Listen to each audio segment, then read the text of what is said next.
네, 국민의힘이 4월 총선을 앞두고 22곳에 달하는 첫 경선 지역을 발표한 가운데 곳곳에서 전현직 의원과 대통령실 출신 인사가 맞붙게 됐습니다.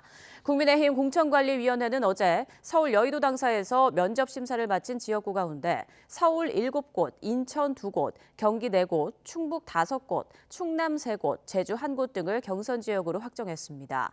서울에서는 동대문 갑에서 삼선 출신의 김영우 전 의원과 여명 전 대통령실 행정관이 경선을 치르고 충남 홍성 예산에선 홍문표 의원과 강승규 전 시민사회 수석이 격돌합니다.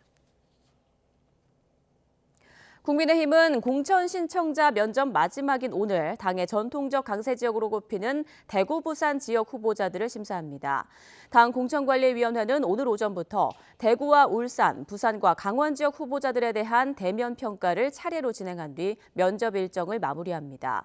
이와 별도로 공관위는 어제 면접을 마친 경남과 경북, 세종과 대전 지역 후보자들 가운데 경쟁자가 없거나 경쟁력이 월등한 후보를 4차 단수 추천 대상자로 발표합니다. 이처럼 단수 공천과 경선 지역 선정 등 지금까지 진행된 국민의힘 공천 심사를 놓고 당내에선 비교적 순항하고 있다는 평가가 많습니다. 큰 잡음이 아직은 불거지지 않았기 때문인데요. 지역구 재배치 등 뇌관은 여전합니다. 이종원 기자입니다. 국민의힘은 한 달 전 공천관리 첫 회의에서 공천 심사 기준을 대부분 확정해 발표했습니다.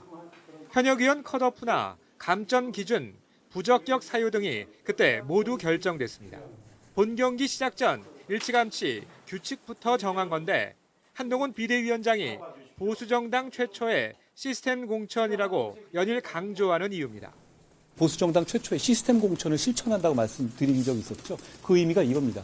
과거에는 어떤 룰을 먼저 정확하게 정해놓지 않은 상태에서 사람을 보면서 룰을 계속 바꿔나가는 문제가 있었죠.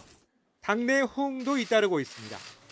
PK 중진 3명은 당 결정에 따라 지역구를 옮겨 민주당 현역 의원의 도전장을 내며 낙동강 벨트 탈환에 선두에 섰고 4년 전과 마찬가지로 힘겨운 도전이 되겠지만 당이 결정하면 당의 결정을 존중하고 따르겠습니다.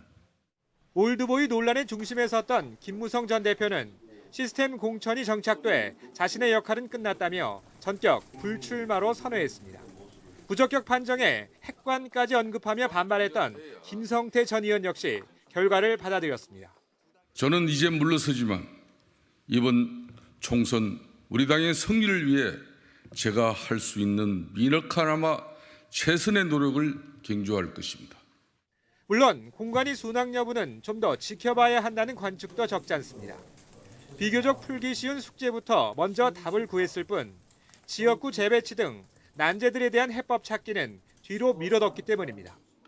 하태경, 이해운, 이영 등 전현직 의원 3명이 팽팽히 맞선 서울 중성동을이 대표적입니다.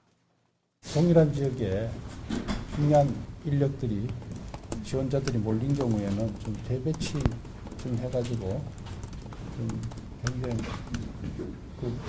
승리해야 될 것 같아요. 그런 부분이 있고 특히 서울 지역에 그런 부분이 좀 있을 것 같아요.